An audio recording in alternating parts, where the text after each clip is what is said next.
programa O Que Vida a Vida essa semana tem a alegria, a satisfação de receber aqui um casal de amigos, pastores amigos. Nós já nos conhecemos e eu os convidei para vir falar aqui um pouco do ministério, da vida. É uma alegria receber aqui pastor Christian e pastora Alana, do Instituto Paracletos. Que bom recebê-los aqui, sejam bem-vindos ao Que Vida a Vida, pastora Alana. Muito obrigada, é um privilégio estar aqui juntamente com o pastor Alceni, e estamos aqui para falar um pouco da obra missionária, do trabalho que nós já exercemos há 24 anos para a glória de Deus. Pastor Christian. Agradecer por essa oportunidade, pastor Alceni, de estarmos aqui, e com certeza que possa ser um tempo assim de edificação, né, para as nossas vidas e para aqueles que porventura estiverem nos ouvindo também, né?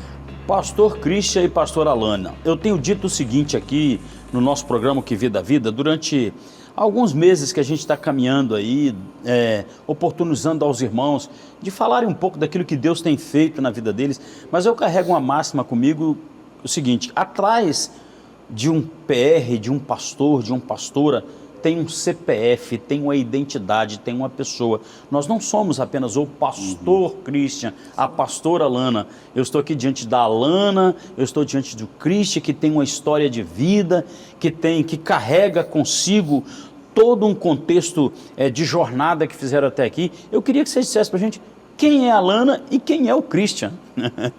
Fique à vontade por quem começar aí o casal. Aliás, já dizer que os dois são casados, né? Marido e mulher. Sim, sim. Então, falar de minha pessoa é a minha identidade está na identidade de Cristo, né? Amém. Amar ao próximo como a ti mesmo. Eu aprendi a amar ao próximo desde quando eu aceitei Jesus, né? Até porque eu era espírita, então Deus me chamou, ninguém me evangelizou, ninguém falou do amor de Jesus. Uma experiência pessoal. Totalmente pessoal, quando eu tive um sonho e através desse sonho eu procurei uma igreja e eu mesma fui buscar a Deus, e aí eu tive uma experiência, vivi uma experiência rica, uma experiência de um encontro genuíno, verdadeiro com o Senhor, porque foi um chamado dele próprio comigo. Então, desde aquele dia, eu deixei aquele outro lado que eu servia e eu comecei a servir Jesus, nunca mais parei. Com este amor que adentrou dentro do meu coração, eu comecei a falar do amor de Deus para as outras vidas, e assim surgiu o trabalho missionário. Então, quando a pastora Alana fala um pouco sobre essa experiência que ela teve pessoal, eu me lembro muito de Paulo, né? Paulo, a caminho de Damasco, ele tem aquele encontro de súbito, ninguém falou para Paulo, ninguém proclamou, o próprio Cristo se apresenta para ele. É um pouco assim, pastora? Sim, porque, na verdade, quando eu tive o sonho, a experiência, né, que foi num sonho, eu posso até falar aqui que tem a passagem bíblica do sonho que eu tive, que é a subida da besta ao mar. Sim. E foi exatamente esse sonho que eu tive. Bem escatológico, bem apocalíptico, bem né? Apocalíptico. E eu tive aquela experiência muito terrível, aquilo abalou minha estrutura na madrugada.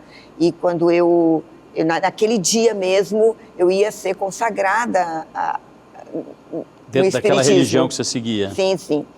E aí foi quando eu falei, não vou, porque algo mexeu comigo aqui dentro, eu vi algo novo e eu senti uma presença maravilhosa dentro do meu coração, eu senti uma paz muito grande na minha alma, e foi assim que eu falei assim, eu vou na igreja de crente.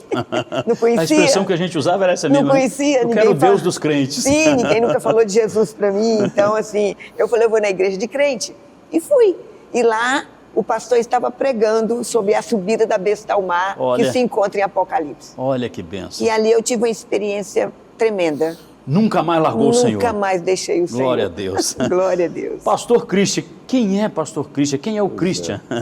Sou funcionário público atualmente aposentado, né? Eu trabalhei na polícia durante 30 anos, né? 32 anos. Eu conheci a minha esposa no mesmo período em que eu aceitei a Jesus, né? Ah, que bênção. Foi uma experiência quase que simultânea, né? De conhecê-la e conhecer a Jesus também. Eu tive uma experiência pessoal, né? Subindo a terceira ponte, eu ia trabalhar na ocasião, e depois de um culto, né? Na verdade, eu não era cristão ainda, não tinha entregado a minha vida a Jesus ainda. Eu apenas fui participar de um culto a convite. Mas a minha experiência de um encontro pessoal com Jesus se deu de forma solitária, né? Subindo a Terceira Ponte, no momento que eu ia trabalhar depois de um culto, né? Então, eu visitei a igreja e no momento que eu estava subindo a ponte, eu gritei dizendo que eu aceitava Jesus. Né? Olha só. Encontro solitário. Né? E daquele momento em diante eu passei a servir, né, a Cristo, com 33 anos de idade na ocasião. Né? Antes desse meu encontro pessoal, eu tinha verdadeira aversão à Bíblia, à Palavra de Deus. Eu era um completo ateu, na verdade, eu não acreditava em Deus. Eu tinha uma dificuldade muito grande de acreditar em Deus. Né? Mas tive esse encontro pessoal, né, com Deus, subindo a Terceira Ponte naquela ocasião. Eu não sei se de fato você concorda, pastor, com o que eu vou dizer, mas assim, os ateus normalmente dão bons crentes, né? Sim. Os ateus normalmente dão bons crentes, quando eles se convertem, que tem essa experiência. Eu acho que é um pouco da convicção, né? E essa convicção, ela se dá de fato de maneira muito pessoal. Assim, eu acredito muito que a dificuldade que se tem, eu fiz um curso superior na UFES e eu tinha um professor que era ateu, né? E assim, a gente compartilhava com ele, e assim, falar de Jesus para um ateu é complexo, porque ele tem argumento e contra-argumento, mas quando Deus o chama, quando ele vive aquela experiência pessoal, esquece. Aí ele solidifica naquilo e ninguém arrasta o pé dele daquilo, não é verdade? Falando O nisso, principal é de que a pessoa abra o coração e aceite realmente a mensagem do Evangelho. Amém. Né? Amém. Porque normalmente a pessoa que não aceita, né, falar de Deus para ela, não aceita ouvir, não é, acerca de Deus e do Evangelho, por ser, eu estou falando da minha experiência pessoal, né? Não estou falando que todos são assim, da minha experiência pessoal. Eu tinha dificuldade muito grande de aceitar a mensagem do Evangelho, porque o meu coração era totalmente fechado ao Evangelho. Né? Falar de Deus, falar da Bíblia, para mim era o mesmo era o mesmo que uma ofensa para mim. Eu me sentia ofendido com isso, né? Eu me sentia constrangido e ofendido pelo fato de alguém falar de Jesus para mim. Porque havia, na verdade, um coração endurecido, né? Endurecido, que não aceitava.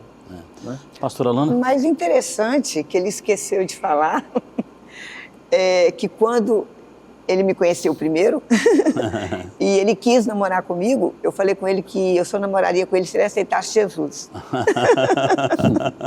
E eu falei para ele, se você aceitar Jesus, for para a igreja comigo, se batizar e casar, aí eu namoro com você. Eu coloquei Jesus primeiro na frente. Entendi. Começou assim. E em 40 dias nós namoramos e casamos. Olha. E nós temos 24 anos que fazemos a obra no presídio. Logo assim que ele aceitou o Evangelho, aceitou Jesus, nós já fomos fazer a obra no presídio, para a glória de Deus. É interessante que eu os conheci dentro dessa perspectiva, né? Sim. 2 homens, 2 pessoas, um homem e uma mulher de Deus, com o coração entregue, com o coração disposto a servir. Eu estava dizendo hoje, eu faço um devocional, segunda a sexta pela manhã, e eu estava dizendo hoje que um dos maiores privilégios que a gente tem na vida não é de ser servido. Isso é bíblico? Sim. O maior privilégio que a gente tem na vida é de servir. Sim. E vocês servem numa seara, a gente vai falar um pouco dentro dessa perspectiva daquilo que tem sido o ministério de vocês, servem em uma área que de fato assim, é um desafio, né? São 24 anos servindo ao Senhor, proclamando a palavra aos presos, no sentido literal da palavra, nos presídios. Sim. Eu fico imaginando, né, eu também como pastor Christian tenho formação militar, né, e a minha dificuldade, pastor Christian, não era de pregar ao presídio pelo fato de ser militar. A minha dificuldade de pregar no presídio era pelo fato de ser pastor, porque o meu coração se condoía de todo mundo. Como é que é um pouco dessa experiência de vocês? Como é que começou isso? Aonde nasceu esse desejo no coração de Christian e de Alana de ir para um presídio? Falar, e vocês, pelo que eu conheço, vocês assim têm um trabalho amplo, né? São 24 anos proclamando aos encarcerados. Sim. De onde nasceu isso? Na verdade, assim, tem coisas que a gente não explica, a gente apenas aceita, né? Porque é de Deus na vida da gente. Não tem, muitas vezes, como buscar explicações lógicas e humanas para isso. Deus colocou no meu coração e no coração dela, com certeza ela vai ter a oportunidade de falar, um amor especial por essas pessoas, entendeu? Não dá para explicar, é um amor especial e um amor de Deus mesmo, que Ele nos encheu e nos deu, né, para que pudéssemos de fato estar ali nos presídios, né, nas prisões, falando do amor de Jesus, aquele mesmo amor que nos alcançou, né, que abriu o nosso coração.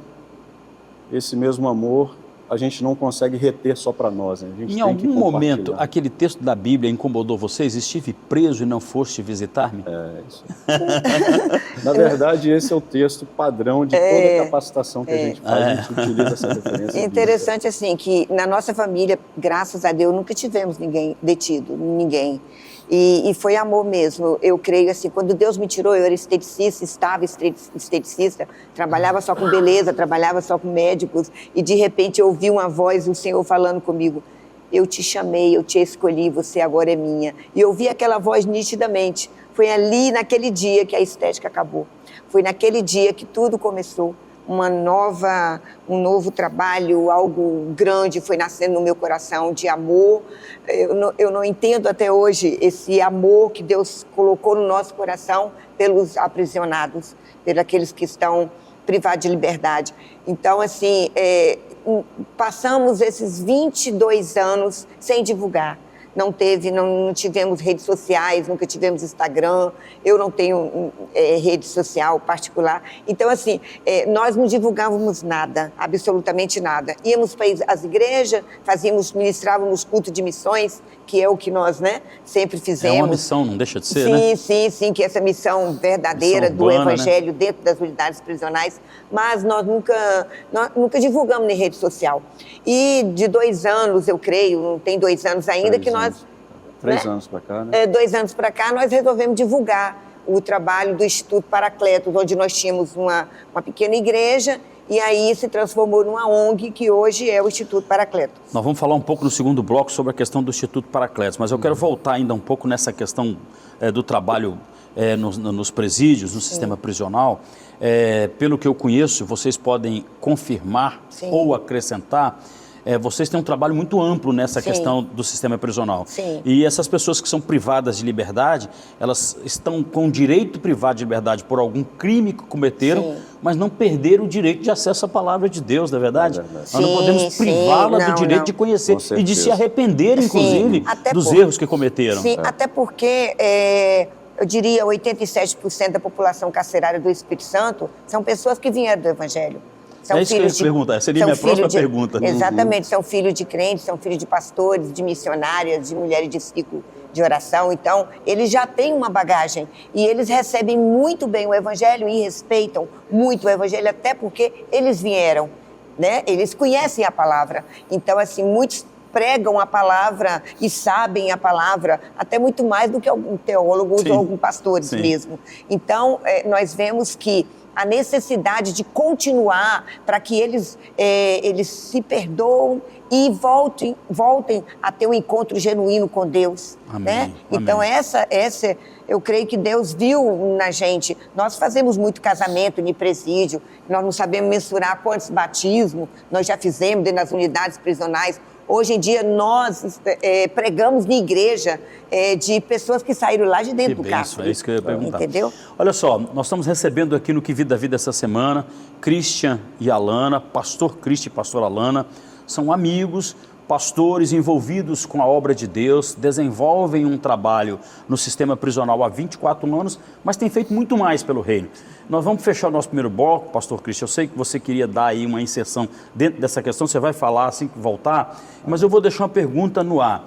E essa pergunta o pastor Christian vai responder para mim. Qual, nesses 24 anos, ou quais, de repente, numa questão resumida, foi a experiência mais profunda que vocês viveram durante esses 24 anos no sistema prisional? A gente vai para o nosso intervalo, fica ligado com a gente aí, nós temos muito mais para compartilhar com vocês. Já já a gente volta.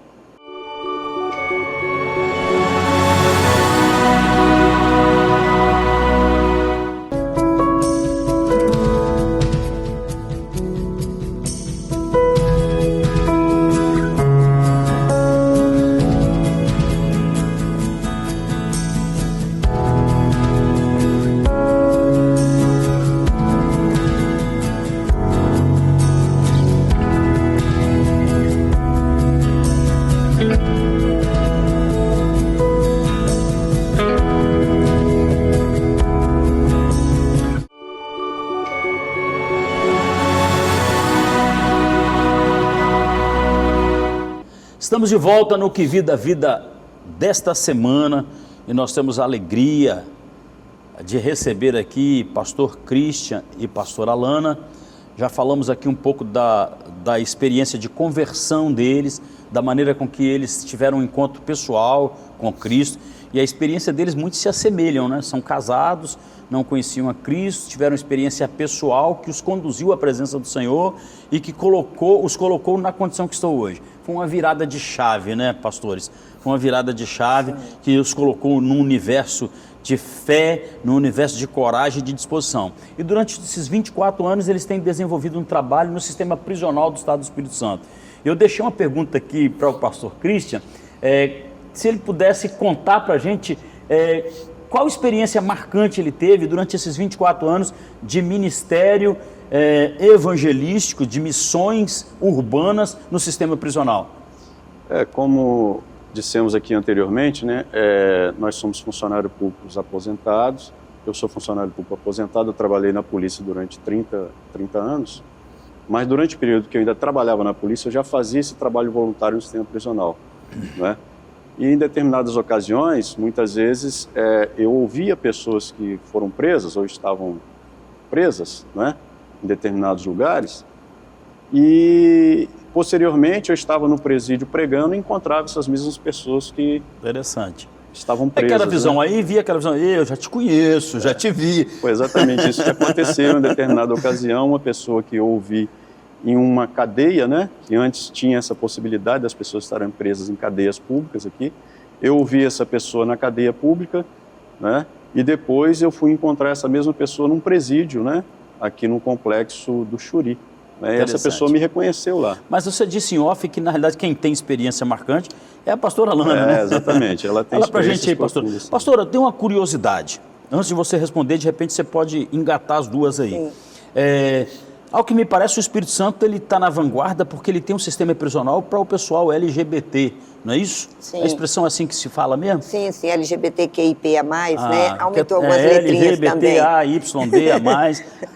Então, aqui no estado do Espírito Santo tem uma unidade prisional, lá em Viana, que é só dos E lá vocês alcançam com essa missão também? Sim, nós ficamos lá, trabalhamos um determinado tempo, um período, e foi uma experiência, porque eu gosto muito de estar trabalhando com eles, né? Porque a gente vê a carência, a gente vê a necessidade, a gente vê, assim, eles precisam muito de amor, de afeto. E quando o Senhor nos chama para uma missão, a primeira coisa que Ele coloca no coração é amor. Então, o amor, ele nunca vai morrer, porque Deus é amor. Então, ele nunca vai morrer. Então, é o que nós temos para passar para aquele público, sabe? Então, muitas das vezes, carentes, necessitados, são pessoas assim que vêm de famílias disfuncionais. Então, a necessidade de estar pregando o Evangelho, de levar um pouco de amor, de conforto, de empatia, é muito necessário. É sentir a dor deles, né? Sim, Porque, na realidade, assim, como eu disse aqui no início, pastores, atrás do pastor tem um CPF, tem uma pessoa, tem uma família. Atrás de todas essas pessoas, as pessoas que estão lá no sistema exclusivo para os LGBTs, segundo dados estatísticos, 80% ou mais já tiveram uma experiência com fé. Exatamente. No sentido cristão. Então, assim, olha a história que pode existir atrás de uma pessoa como essa, as suas doenças psicossomáticas, suas doenças emocionais que eles carregam. Então, assim, vocês são especialistas para dizer sobre isso. Sim, eu também, como psicanalista, né, eu vejo muito essa área, a necessidade de estar trabalhando com o eu, ajudando na cura da alma, das feridas emocionais, que cada um carrega, cada um de nós carregamos, e com o tempo Deus cura, Ele abre, Ele permite a ferida, mas Ele também cura a ferida. Eu creio muito nisso. Então, quando Ele vem para mudar, Ele vem para mudar todo o contexto de vida das pessoas. E esse trabalho, ele se estende também nas ruas onde nós fazemos, né? Eu estou para te falar que nós trabalhamos de segunda a domingo, nós fazemos trabalho missionário. De domingo a domingo, como diz o povo. De domingo a domingo, fazemos trabalho missionário, porque nós também temos o trabalho nas ruas, né? Que agora, nós fazemos. Pastora, teve um momento, a gente conversou aqui em off, que houve uma virada nesse trabalho que vocês vêm desenvolvendo, no sentido de ampliar, de alargar as estacas, de alargar a tenda. E aí vocês resolvem, vocês estão aqui inclusive uniformizados, né? Fecha a imagem ali para mim, câmera, na camisa ali, Instituto Paracletos. Instituto Paracletos. Chegaram aqui uniformizados. Fala um pouco para a gente o que é o Instituto Paracletos. Ele vai para além do sistema prisional? Qual é a ideia que se tem quando eu olho para essa camisa e vejo esse nome Paracletos? O Instituto Paracletos ele é uma organização não governamental, né, com fins não lucrativos, como diz a lei, com o objetivo de prestar assistência socioespiritual à pessoa que se encontra privada de liberdade, né, aos seus familiares, aos egressos, que são aquelas pessoas que saíram do sistema prisional, mas também extensivo à comunidade de uma forma geral, porque nós vimos a necessidade também de não só atuar quando o fato já aconteceu, né, porque nós quando vamos no presídio para levar a mensagem do Evangelho, nós vamos para atuar com o objetivo de buscar, né, o resgate, a ressocialização, a reinserção social daquela pessoa, mas por um fato que já aconteceu. Então nós buscamos também, com isso, né, atuar também de alguma forma antes que o fato ocorra. Eu poderia dizer que é trabalhar na prevenção? Na prevenção, formação militar. É trabalhar na prevenção para evitar que não aconteça. Então o nosso foco também atualmente está voltado também para a comunidade com o objetivo de oferecer, não é, à comunidade a assistência social, não é, o reforço escolar, a capacitação profissional, as comunidades vulneráveis, né, as comunidades que necessitam do suporte, né, principalmente as crianças e adolescentes, né, que vivem aí nas comunidades periféricas, né, nas regiões mais vulneráveis, que sofrem, né, diretamente, né, pela falta de condições básicas de sobrevivência. A gente conversava também aqui de uma família que vocês receberam vindo de um outro país, não sei se a gente pode dizer, né, que vieram. Então, assim, imagina a perspectiva que essa família tinha de se instalar, de se acomodar, vindo com crianças, inclusive, se isso não é prevenção. Você está evitando que essas pessoas, elas sirvam em algum momento para poder entrar numa vida do crime, né? Então, assim, é muito louvável, quero, assim, louvar a Deus pela vida de vocês. E aí, qual a experiência que vocês têm tido nessa questão do Instituto Paracletos? Estabeleceram o Instituto, estão alcançando, tem parceiro ou vocês estão trabalhando, assim, como casal e full time, né? Como diz o ditado aí, equipe. Nós estamos precisando de parceiros.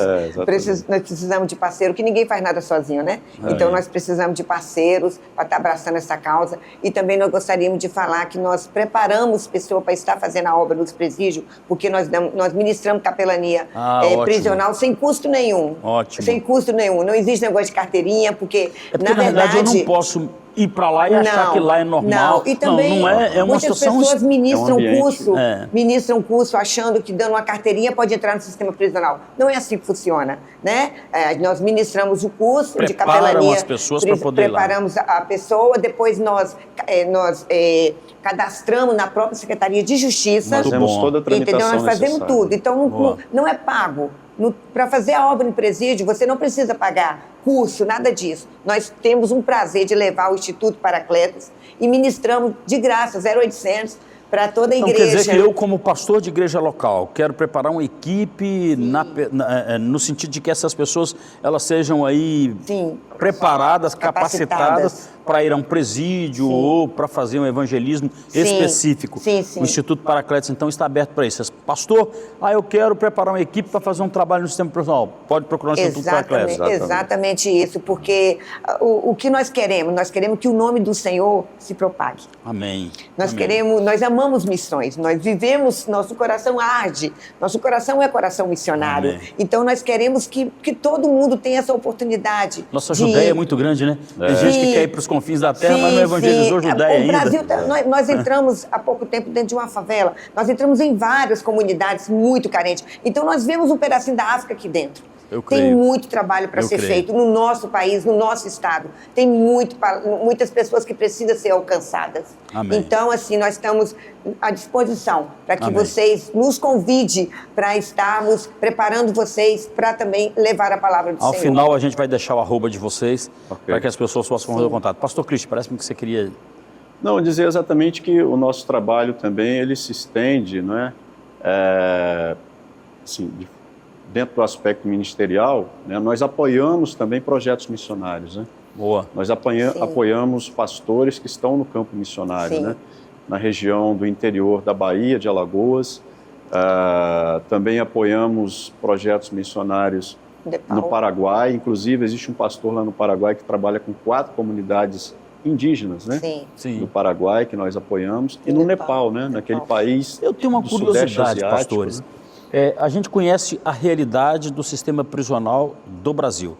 Considerando esses 24 anos que vocês trabalham nessa missão urbana com o sistema prisional, aqui na América do Sul, tem algum outro trabalho próximo disso? Vocês conhecem, têm conhecimento de que aconteça de evangelismo no sistema prisional? Houve um alto investimento no sistema prisional no estado de 2006 e isso trouxe benefícios, né, na área de várias assistências, né, para o sistema prisional capixaba. E entre elas, assistência religiosa. A assistência religiosa ganhou, né, se potencializou com isso. Espaço, né? Espaços, né? Não é que temos espaços adequados hoje, mas os espaços ficaram mais, digamos assim, mais acessíveis, humanizados, né, por conta disso, humanizados, exatamente. Então, assim, a assistência religiosa no Estado, ela é muito bem organizada, né, pela Secretaria de Justiça, né? Nós temos um grupo interconfessional que ele permite a participação de vários segmentos religiosos, segmentos de outras religiões, inclusive, né? Não só evangélicos, mas católicos, espíritas, né? E vários outros segmentos religiosos. Aí tem que ter isonomia, né? Exatamente, tem que ser justo. Tem que ter diversidade. Nós carregamos uma verdade que a gente acredita que seja verdade, mas o princípio isonômico é constitucional. Mas isso, infelizmente, em alguns estados da federação não acontece. Não acontece esse princípio da diversidade religiosa no sistema prisional em alguns estados, né? E no Espírito Santo nós temos isso garantido. Então, assim, a gente tem, né, essa questão muito bem definida aqui no estado. Então, nós recebemos aqui no Que Vida Vida essa semana, meus amigos, pastor Christian e pastor Alana, falamos um pouco de toda a jornada construída por eles nesses 24 anos de ministério no sistema prisional, até culminar com a formação do Instituto Paracletos, que hoje serve o reino de Deus, serve a Igreja Corpo de Cristo no Estado do Espírito Santo. Nós vamos deixar os endereços deles ao final, para que vocês que estão acompanhando o Que Vida Vida possam fazer contato com eles e para que a gente possa engrossar essa fileira e ser mais na perspectiva de alcançar pessoas que ainda não foram alcançadas pelo reino. Quero agradecer a presença de vocês, feliz, acho que a gente tem que ter uns 2 programas para falar aí de tudo aquilo que vocês têm feito, não é apenas em 30 minutos que a gente vai relatar 24 anos de experiência. Grato a Deus, câmera de vocês, para que vocês possam se despedir do nosso público. Bom, nós queríamos imensamente agradecer, né, o pastor Alcemir, esse programa, né, por essa oportunidade de estarmos falando acerca do trabalho que nós desenvolvemos, né, pela graça de Deus, né, é a graça de Deus que nos faz continuar perseverando, né, nessa missão de levar a mensagem do Evangelho, não só ao sistema prisional, mas toda pessoa que se encontra em condição de vulnerabilidade, né, o nosso coração está disposto a levar a mensagem do Evangelho a essas pessoas, né. Nós queremos agradecer imensamente por essa oportunidade. Amém. Pastora Alana? Eu faço menção das palavras, né? Agradecemos ao pastor Alcemir e dizer que não perca a oportunidade de pregar o Evangelho. Jesus está voltando e Jesus conta conosco. Nós somos os anjos dele aqui na terra para pregar o Evangelho.